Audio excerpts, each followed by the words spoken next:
So, one of my jobs here, camera operator, and make sure I'm in the screen. I must say I'm happy we have a speaker today because looking back over the recording last week, it was a little disconcerting seeing myself on the screen for 15 minutes straight. We'll not have that this morning. Okay, happy finds and drawings, Jerry. First of all, many have paid up and awarded a few of the winners from our Zoom meeting. I'll just leave this here. You can check it. There's a few people left over for that. Yeah, Jerry took care of that during Zoom. Again, it's a fundraiser and have a little fun when Zoom meetings could be a little dry sometimes. Okay, does everybody have their pens? Fine. Okay. Collective one. Any happy finds this morning? John has one. Last week I got reminded when we were talking about kids graduating from college. Well, mine were a little older, 43 years of marriage. We either had children, parents, grandparents, or foster children live with us. But for 2 weeks now, and God please, we've been empty nesters. Oh man, 43 years. Happy finds. Man, I have a pin find. What is it on week 1? Oh, this is a $1. $1. week 1. Yeah, the first one really hurt. I don't know if you caught that. That's ninth wedding anniversary. All right. Okay, anybody else? Okay, let's see here if I can find it. Get the money out of here. Should have this done ahead of time, right? Maybe do the drawing and then figure the money out. Yeah, here we go. Here we go. Okay, here we go. All right, Jeff draw the winning ticket. These are the last 3 numbers. All right, the last 3 numbers are 7, 8, 7. Woo, 787. Oh, the one right after. 787. Is it you, Greg? Yeah, that's me. All right, Greg.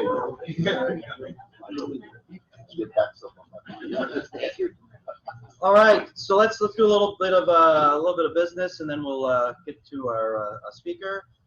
Thanks everybody for coming. I want to let you know that on Zoom right now we have John Beauchamp, Einar Spang, Peter Barrett is on there, as well as Pat Vandehei are listening in. So we have 4 members, and I'm also recording this portion of the meeting, and we'll make the link available via our YouTube page this weekend when I send out the update.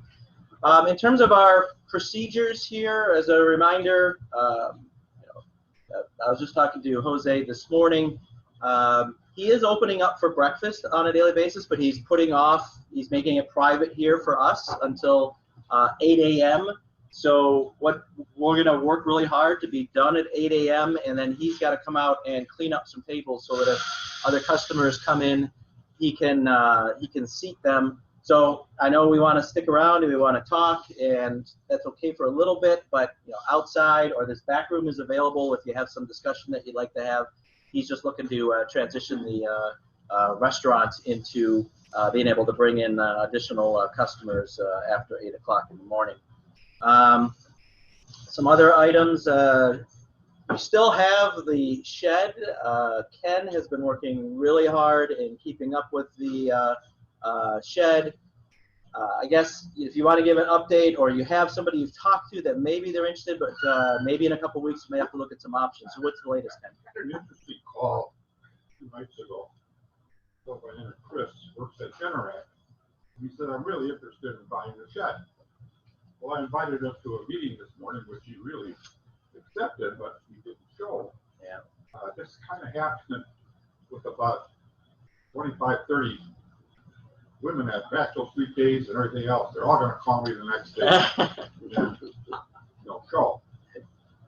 Which is really interesting, though, is that I talked to April at the chamber. There is an express need out there for a shed at the YFCA camp. So it's something maybe we should think about. They're building a shed. And so I'm meet the director this soon and get some more details.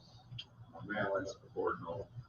We have another week or two to see what happens, and then our board meeting. We have a board meeting in 2 weeks. 2 weeks from yesterday, we can work that out. So, Ken, thanks for all you're doing and moving that shed around and keeping track of it and fielding all kinds of interest and answering questions. Thanks, of course, to Citizens Bank over the months to park the shed in the parking lot for a period of time and that. So we'll see. Definitely a different situation this year. As I mentioned, board meeting in a couple weeks for those on the board, our initial board meeting.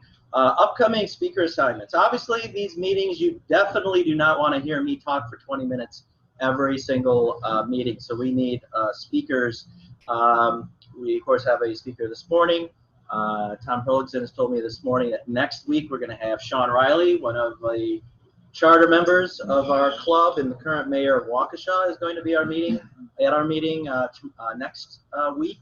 Following that, Dennis Mullins put out an email. He's not going to be here on July 23rd, and he's looking to swap dates with someone so we could get a speaker on July 23rd, and he can take over somebody else's date. Yeah, I won't be here on the 23rd, so if anybody can swap with me, let me know. Have to do a trade. We'll have to. Then on July 30th, our corporate membership, what we're doing this year is I have the Village Mukwonago. I don't see anybody here from the village. I'll have to email them.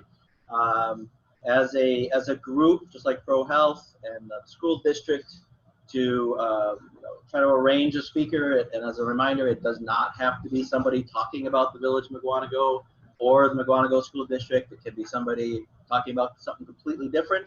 It's just as a group looking to bring in interesting speakers, because that's one of the benefits and the most interesting things about this is people coming to talk to us, community leaders, business leaders, other people of interest and influence, as well as all our educators to come in and talk to us throughout the year and make these programs interesting. And John Beauchamp is on. We'll have to talk August 6th. John, you're on the list. We'll have to talk about the possibility of doing that. Now, it can be in person or via Zoom. I mean, right now, Pat Vandehei has arranged later on in August for a speaker who would not be able to come out and do a Zoom. Now, I've got this working, I believe, fine in terms of the computer and Zoom.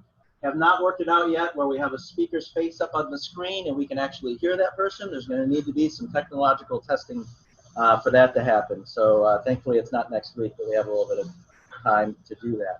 Lastly, I'll just say we're obviously monitoring what's going on health-wise in the community, what's happening not only health-wise, but local governments. You hear things going on around the state. Dane County's now restricting numbers of people inside restaurants, mandating masks. Milwaukee may be mandating masks here soon. Waukesha County's perhaps a bit different. We're obviously watching it. We want to keep social distancing. Just a story out of Mississippi that legislators there met during the month of June. Now 1 out of every 6 of them have the COVID virus, announced yesterday. 36 total people in the Mississippi legislature have COVID-19. Because they met and perhaps didn't do what they needed to do. Obviously, we're not here for hours on end, so not socializing, but doing business and interacting. So we want to keep the risks as low as possible. And we'll see. We obviously have Zoom as a backup, but as long as we can, we're going to continue to have these in-person meetings and take all precautions. Any other business items that anybody would like to bring up at this point? I talked a lot last week about things we potentially have coming up. This year, I'm not going to review those today, but before we get to our speaker, anything else anybody like to bring up? If not, let's get to somebody else talking besides myself. Charlie, certainly, associated with Citizens Bank for a long time. Currently, still the chairman of the board there. I will ask our speakers if you could come up, and so you're in the screenshot. But Charlie's going to come up and do a quick introduction, and then we can hear some more from Jeff.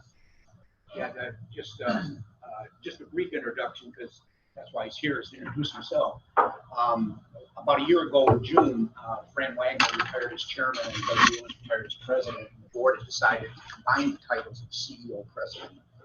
So I acquired the title of president for 1 year, along with CEO, and then I also was chairman of the board.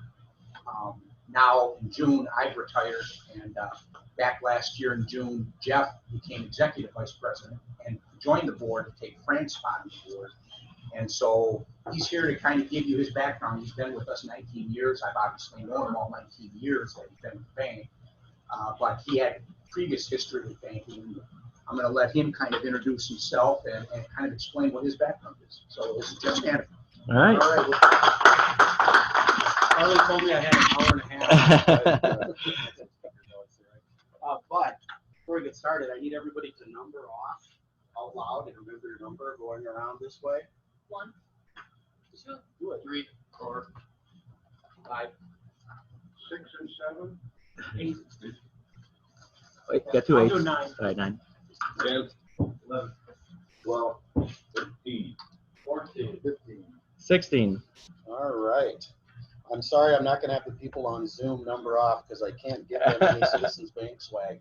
So I just thought it'd be kind of fun to roll some dice here to start, and I'm going to roll the number. And then when I roll the number, that doesn't mean you win. That means you win the opportunity to answer a trivia question. There's something about speaking, it's called Know Your Audience. I'm going to tell you, I'm from Minnesota, but I'm going to ask you Green Bay Packer questions. How's that? All right. First one is number 8. Number 8, okay.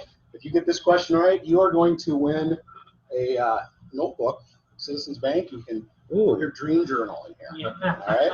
So this is a classic play in Packers history. One of the premier plays of the dead years, 70s and 80s.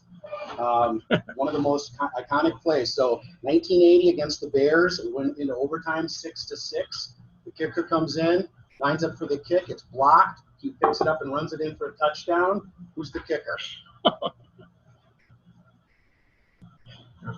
Yeah. All right. The right guy had that. Do you know his actual Polish name? Oh, jeez. It's okay. That's okay.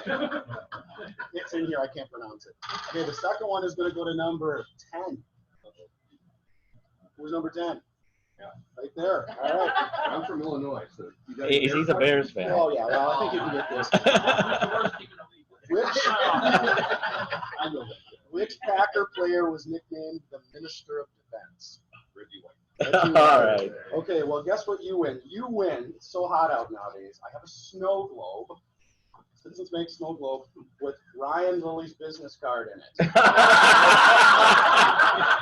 That's when like, I'm letting it deal when it goes wah, wah, wah. So, you don't even have one of those up. Okay, and the last one is going to be for this set of dice, which is actually quite handy. I keep it at my desk all the time. It's how I make all my decisions. Citizens Bank on the top. All right. Oh, no. We'll see what that is. Oh, We got it's a 5 1. here, plus 1. We got a 6. I'm 6. You're number 6. All right. Johnson on Kenton. Yeah, you think so? Okay. Well, it's a easy question. I mean, you'll have an answer because it's a number. Okay. Bart Starr, very famous quarterback, Hall of Famer, led the Packers for 16 seasons. 16 seasons. How many of those career seasons did he pass for over 3,000 yards? Whoa. And I'll give you Out of 4 16. options. 0, 1, 2, 3. 3. Nope. 0. So you get a consolation prize, a bank pen. It's actually pretty nice, though. Who knows it? You know what? Ryan, you can't win this. 0. Ryan said it. Well, Ryan, you got to pick a winner then for these. I'll do great. All Yeah, right. Greg was next. All right. Thank you. Yep. No. Well, remember they had Jim Taylor. They had some really good running backs. So, all right. Well, thank you. As Charlie said, Jeff Standifer, it's the current president and CEO, which is still weird to say because it's something I've been looking for my whole career. I'm going to tell you a little bit about myself. It's actually, I'm gonna go over there. Yeah. One of my favorite subjects, actually. That was supposed to be a joke. About myself. Oh, yourself, yeah. So, I'm telling a little bit about myself. I was supposed to tell you a little bit myself, a little bit about the banking industry, a little bit about Citizens Bank, and more, it said. So the and more, if we have enough time, I'll be juggling. Not really, but. So I was born in a small town in southern Minnesota. My dad became a banker when I was 7 years old. So he was a farmer, he became a banker. And so I saw that growing up. I got to see all the fun stuff, you know, he was in parades. He was, you know, we'd go places, people would say hi to him. And that seemed like a very good career. And so that was something I just aspired to. And as I learned more about it and had that opportunity to take some business classes, even as early as high school, which some people do, I knew it was something I wanted to do. He was promoted at the bank he was at. When I was 15, we moved to the Twin Cities. So that's where I spent my high school career. Went to college then in Minnesota, the University of Northwestern in St. Paul. That's where I met my wife.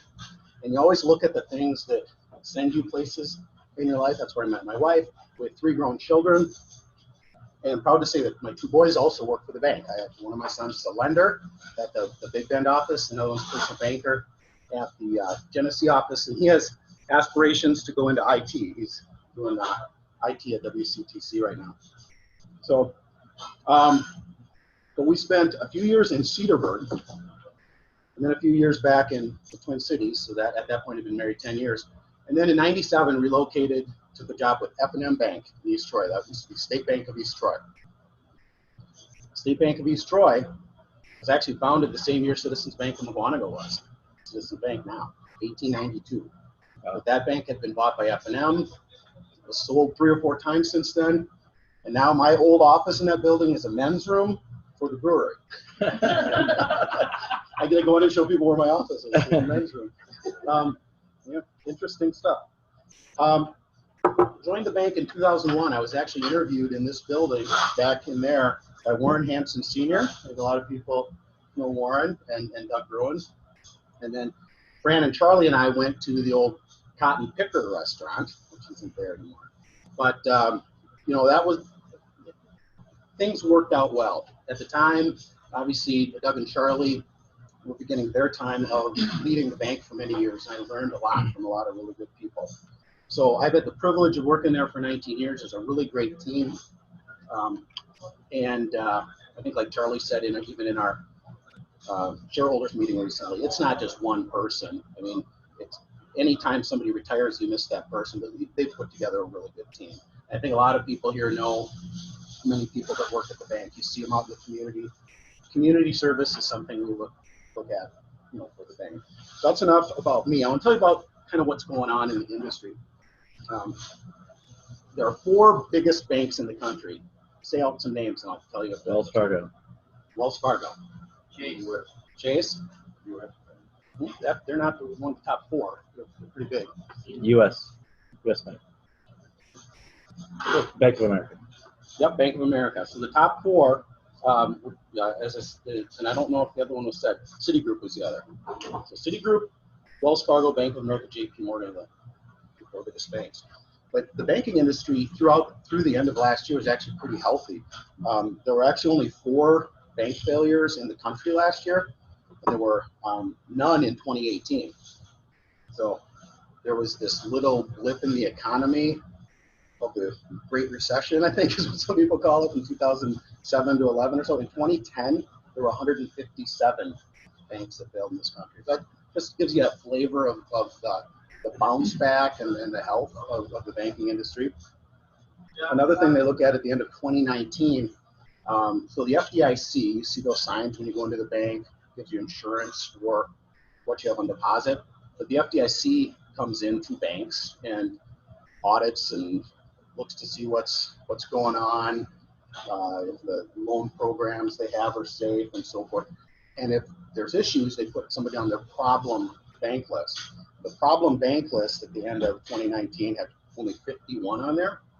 At the end of 2011, it had 888 banks in this country. So again, huge difference. It'll be interesting to see what does happen here, because I think the banking industry is in a lot different position, and the cause of The downturn is a lot different. There was a lot of speculation in the mid 2000s. Values, real estate, especially developments, cut in half. And that was a big part of what happened to us. One was a really growing area, and the areas where we have our branches, and we were involved in some of those developments.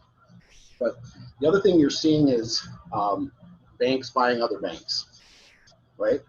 So there were just a couple of statistics. It's a little more interesting when there's a picture, but I didn't want to just hold up a picture. But at the end of 1999, just to give you some perspective, 10,222 banks in this country. That's not offices, because a bank can have many offices. 10,222 banks. 10 years later, 8,012 in 2009. We just ended 2019, 5,177. So the number's been cut in half in that 20 years. So there's a pretty big firm that's known in banking circles, Sheshanoff, that they do a lot of mergers and acquisitions and give us a lot of the data that we need to make decisions and things, if a bank was going to do a merger or if they were going to sell. But they predict that by 2030, there'll only be about 3,000 banks in this country. Now, our goal at Citizens Bank is to be one of those 3,000 banks. I'll tell you that right now. So those bigger banks, they keep getting bigger. Those 4 banks I was telling you about, they have 2.3 trillion in assets, and that's 40% of the banking industry. 4 banks. The biggest one of those is Chase at Chase is 2.3 trillion. They have 18 trillion as the 4 banks. JP Morgan Chase, 2.3 trillion. It takes the next 6. So when you're talking about US Bank back there, they're like 5th or 6th. So numbers 5 through 10 added up equal Chase. That's how big some of these bigger banks are. And things catch my eye when they're in the newspaper about banking. There was about 2.3 trillion. It was about the same size as Chase. That's why it caught my attention. There's about 2.3 trillion in additional assets put into the banking industry in this past quarter.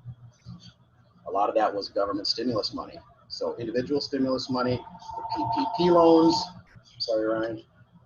The Fed is now buying a lot of mortgage-backed securities again to keep interest rates low. How many of you had an opportunity to refinance in the last few months? Rates are super, super low, historic. And that's part of it. So Citizens Bank. So I said there's 5,177 banks at the end of 2019. Citizens Bank was the 816th biggest bank in the country. It's actually pretty good for a little old town in Ohio. So we're about 753 million in assets at the end of the year. And I looked at the list and another million, we would have went up a spot.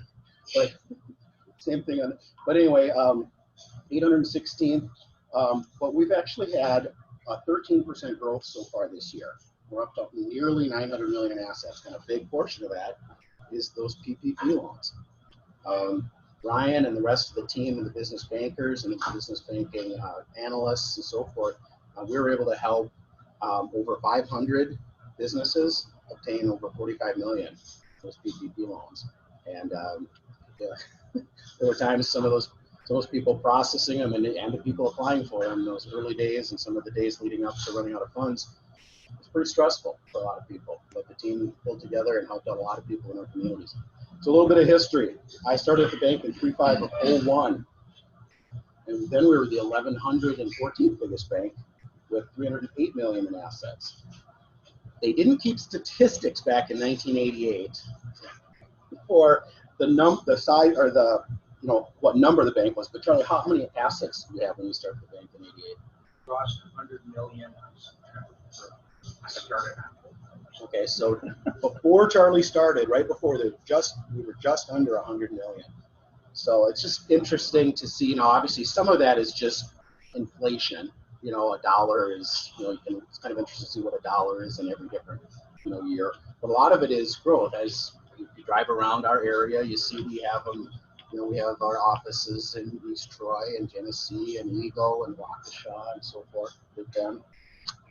So I was telling you about where we're at. About 7 minutes. Yep. was telling you about the U.S. economy. Here in Wisconsin, pretty similar in 2019 to the U.S. banks. There are actually no bank failures in Wisconsin either the last 2 years. 98% of Wisconsin banks were profitable last year.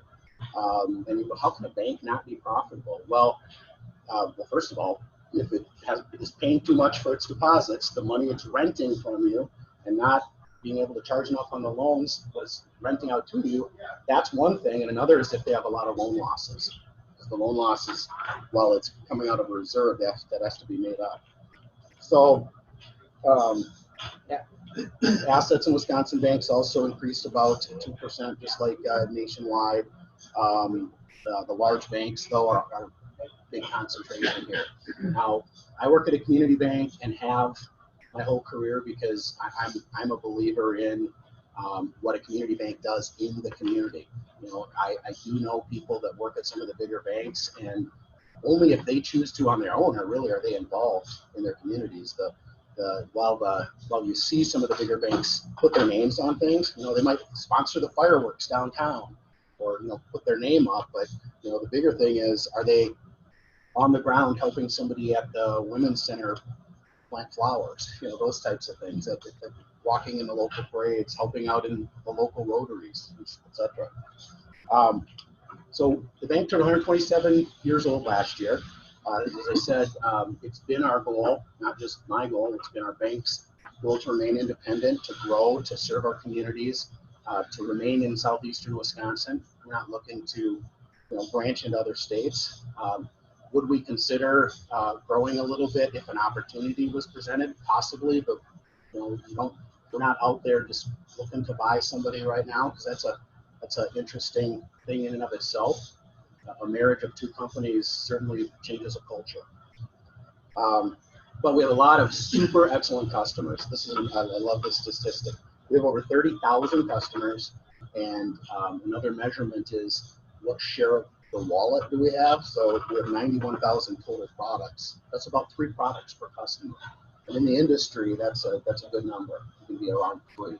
And part of that is, I think about it, if you start getting more products and services with anybody, it's more of who you are, how you identify with them. It's interesting. We can have, this is just one other thing, we can have a lot of products with somebody, and yet they say their bank is where their checking account is. And that's always kind of frustrating to me. The checking account at a different bank, everything else with us, and they say, well, I'm going to write a check on my bank. So, but anyway, so our motto is for now, now and for the future, and that's how I want to end it. We believe that we have products, services, and we can help our communities now. But we're growing, and we're going to grow with our customers, and be there for them. That's kind of all I had today. I do want to open it up for questions. I won't take any from Mr. Lilly. Okay. Any questions? We have time for a couple questions. Tom. I read in the paper that there's a shortage. Isn't that interesting? So I'm wondering if I can bring mine. I actually offered to do that too. I got to change jar. Oh, yeah, sure. Yeah, it's kind of interesting. I mean, what all companies, including banks, learned during the past 90 days? Well, with people ordering a lot of stuff online or having to do contactless payments, people using their debit cards. Our interchange income that we get off of debit cards has not only stabilized but gone back up. I mean, gone higher than it was before. And so the Federal Reserve itself has a coin shortage. Now we order from a company that delivers, and they tell us right now they can still get it to us. But by all means, if you want to bring in your coin, we'll take it. So it sounds like PPP is keeping Ryan busy, which is a good thing. But is it a net positive for a bank like yours? Is it just extra work and not a lot of profit? I mean, how does that fit into the overall revenue and expense? Yes, 2 questions. I'll say yes and yes. Okay. I think it's a net positive, and yes, it's a lot of work. The net positive is going to be proven if we can get, honestly, if companies like Tom's or anybody's that has asked me about PPP can get the process finished up real quickly. Because required, if we did it, to put a 1% loan on our books. Our cost of funds when that started was over 1%. So we were actually losing money, but making up for in volume? No, not really. But they were paying banks a fee for doing it. Well, if the fee ended up being on a loan that only ended up being, say, 8 weeks, then that'll be fine. But if it takes the SBA another 3 months, 6 months, 9 months, that'll turn out to maybe just be a wash. But in the long run, we could have not participated, but we chose, we knew we needed to. I mean, we needed to do our part we're an SBA lender, SBA preferred lender, and we wanted to be able to put those funds out to the people that needed them. And we've got a few new customers as a result. We generally were working with our own customers first, but then we had a few that were referred in, and if they would move their relationship to us, we worked with them. So thanks for asking. Anything else? We're coming up on 8 o'clock here. One more question? Real quick, there's a lot of talk about pent-up demand. You've got all the deposits, deposits that have raised, gone up in the banks.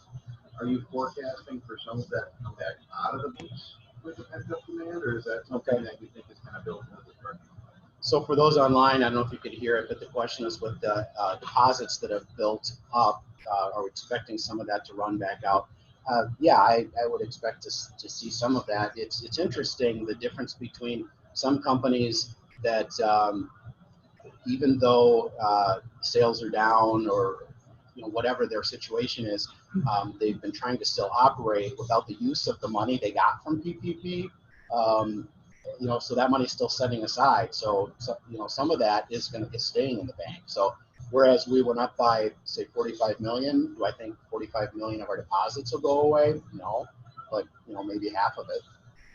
The other thing that's interesting is because of all that extra money, and this is bad for savers, but the Fed pays us 10 basis points, 0.10 for the money that we have there.